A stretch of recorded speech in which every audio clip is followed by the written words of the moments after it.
Do you remember this moment, seeing the ball? Are you aware who the player is that you're about to fling your body into? Is there any moment where you're like, oh, maybe not Fabinho? When I know who it is, I would have tried to hit harder. That's one of those moments for me that I relish the moment for when I get a 50-50 tackle and I'm just able to hit someone or do something like that.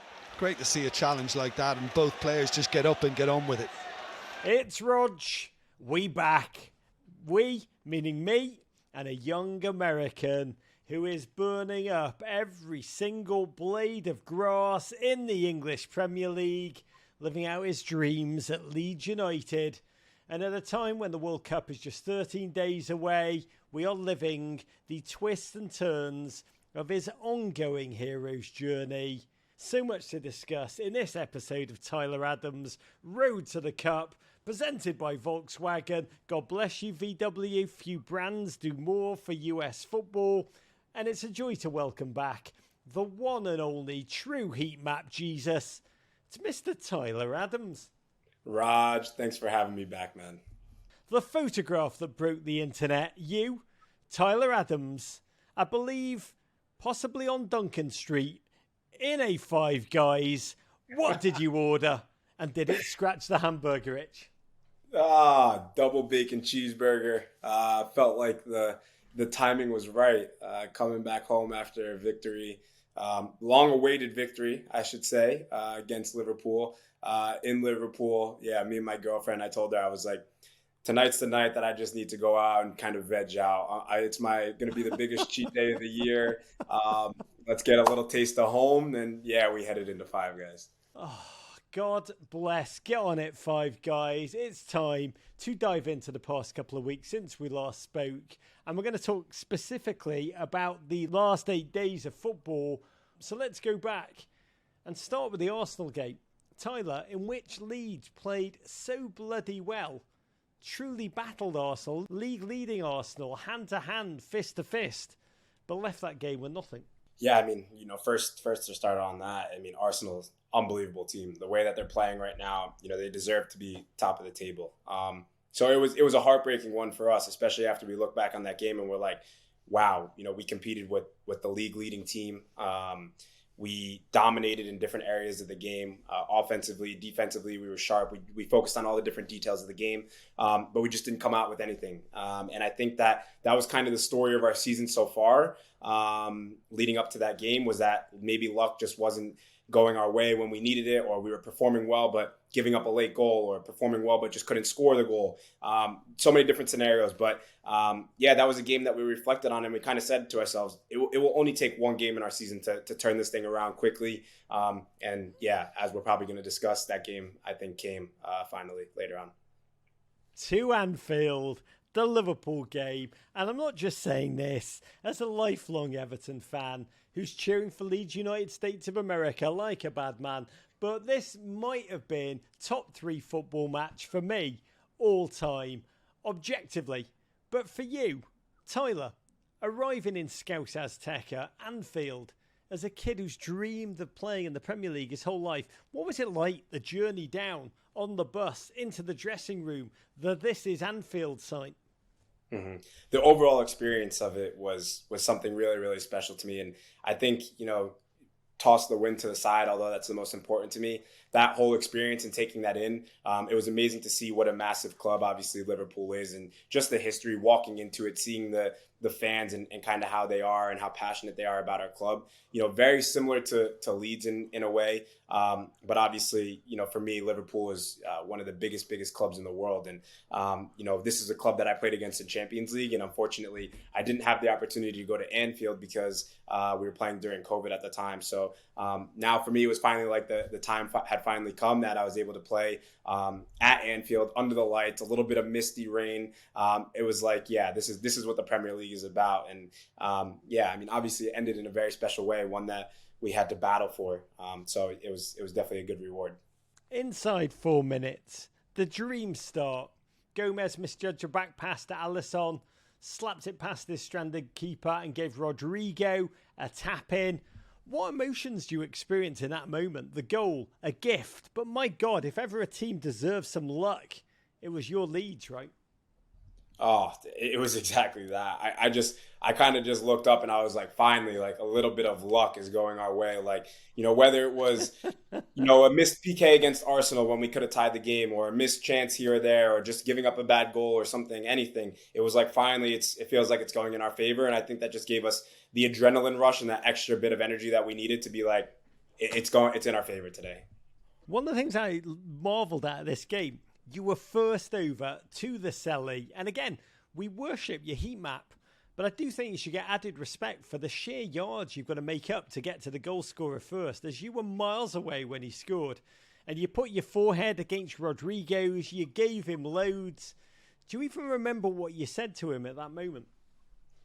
I was probably like vamos or something like that. My very minimal Spanish in the moment, it really came alive. So I don't remember what I said. Honestly, I'm usually a player that's contemplating making the run to the celebrations. I'm more like, let me hold this one out and catch my breath for a second. But in that moment, it was just 4 minutes in, I was full of energy, so I got after it.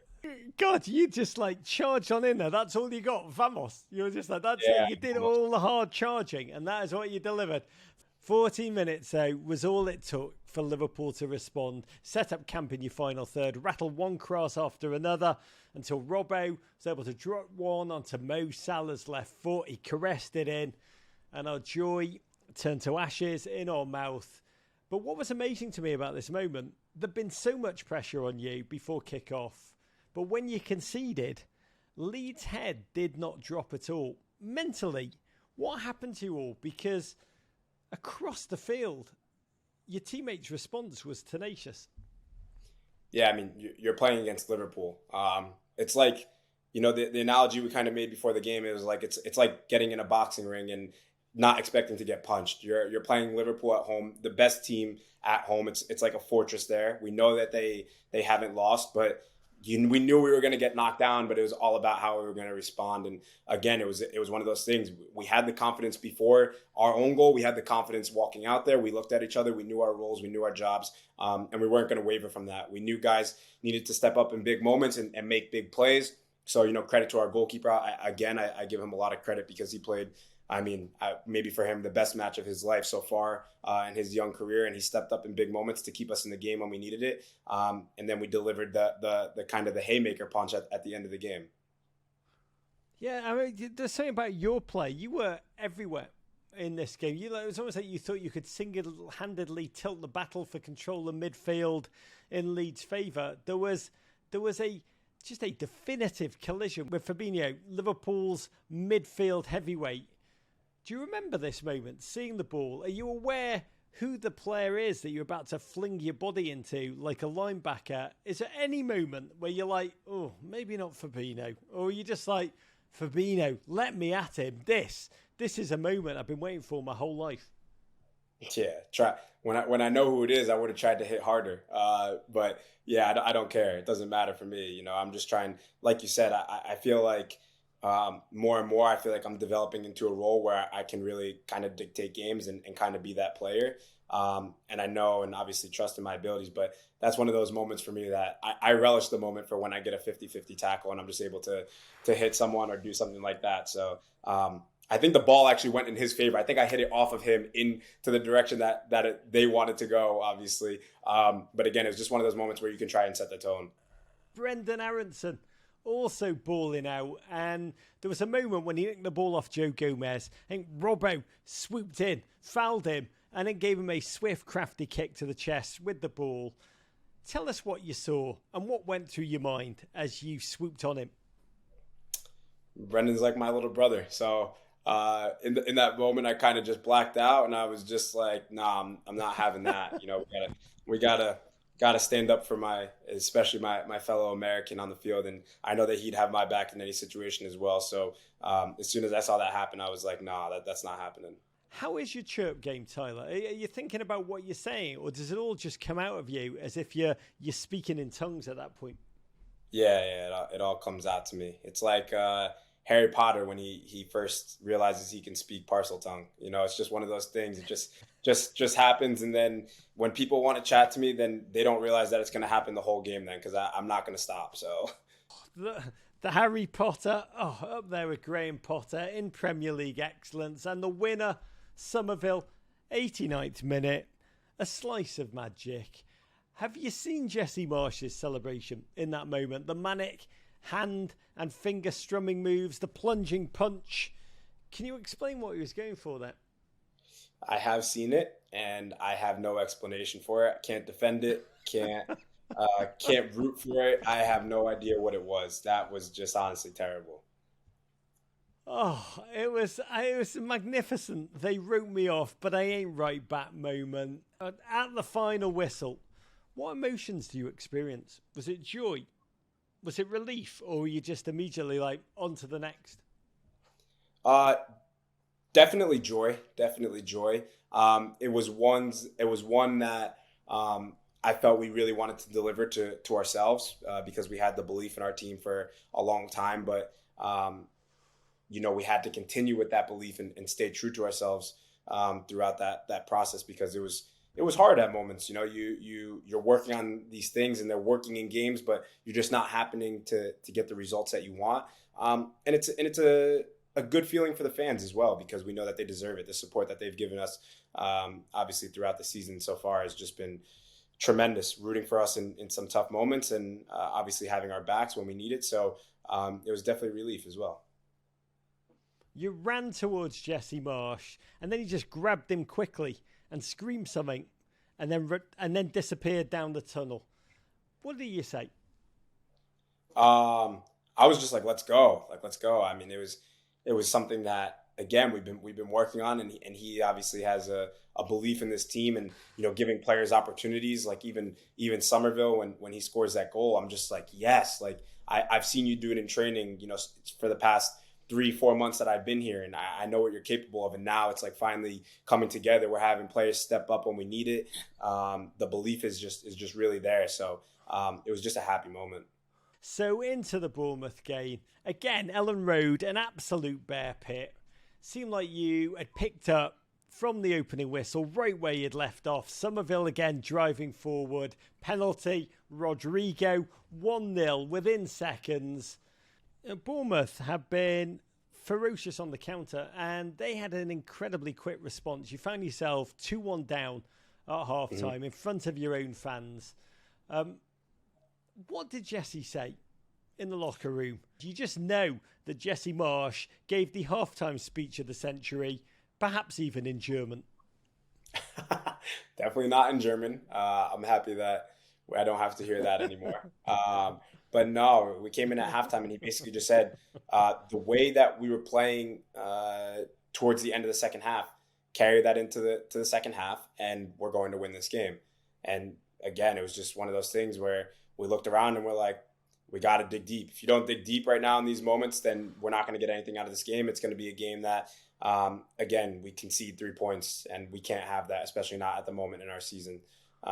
So, yeah, we went out there, and it was a grind, man. It was an absolute grind, and guys stepped on the field and came in and made instant impacts, and that's what we needed.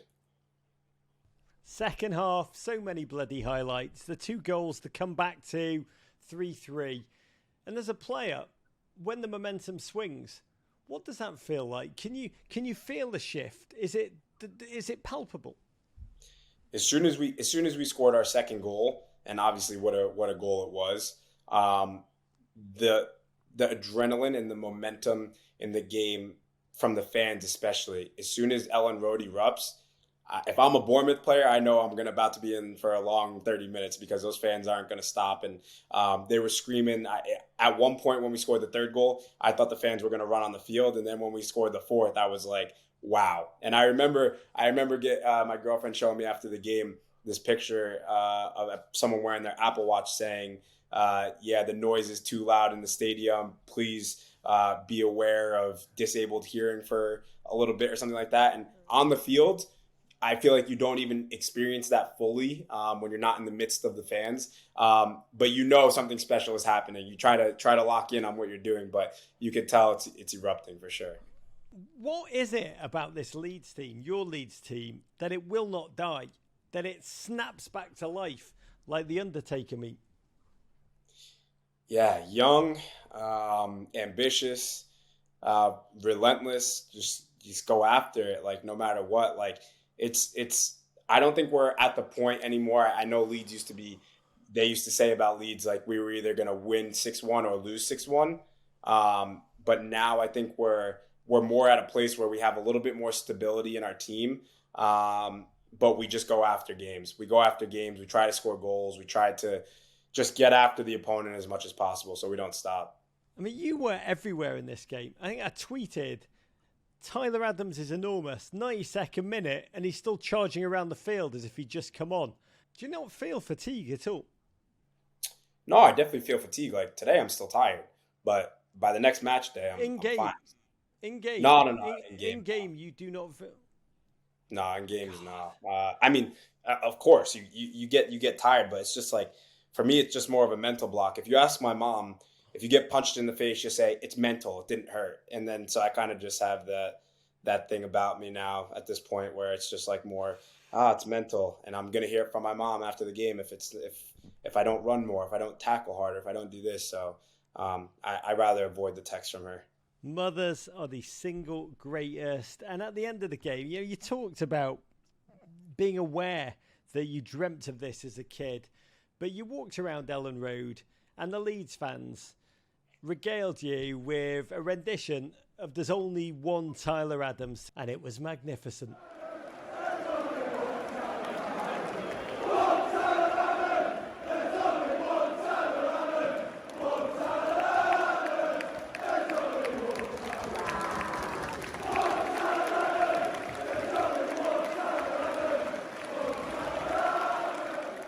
Tyler, what did it feel like in that moment? Yeah, I mean, I was just walking. I always like to walk around the stadium after we play and kind of just show appreciation to the fans, win, lose, whatever it is. That's very important. And I've obviously played with different clubs now, and I just think it's super important to do that. And yeah, it was a cool moment, especially when you get 3 points after such an amazing match like that. Yeah, I think the feeling was mutual. You finally got your song. Yeah, Brendan has American Boy, which I'm a little bit jealous about. You know, American Boy is a good one, but I'm happy that I have one now. Tyler, you are coming off a stretch of a gauntlet of games, especially for those teams in Europe, shunting a World Cup into November. Does it feel slightly mad as a player? Like, are you all aware that you're trying to play your hardest, but also make sure that you're not picking up an injury that's going to knock you out of World Cup play? Yeah, absolutely. I mean, I think for me, more than anything, it's really, really sad actually to see these guys get injured, because within this past month, if you got injured and it was anything more than 2 weeks, you had a realistic chance of not going to the World Cup. And, for me, anytime I step on the field, I'm playing my hardest. I don't really think about the future. I don't think about the past. I'm just going out there and playing. So I think I maybe have a little bit different perspective. I rely on the hard work of the game and my work ethic getting me through games, getting results. And that's what I want at the end of the day, is to win. So, some people have different perspectives of how to get through things. But, for me, I'm not really thinking too much about that. Subscribe here for more Men in Blazers videos and courage.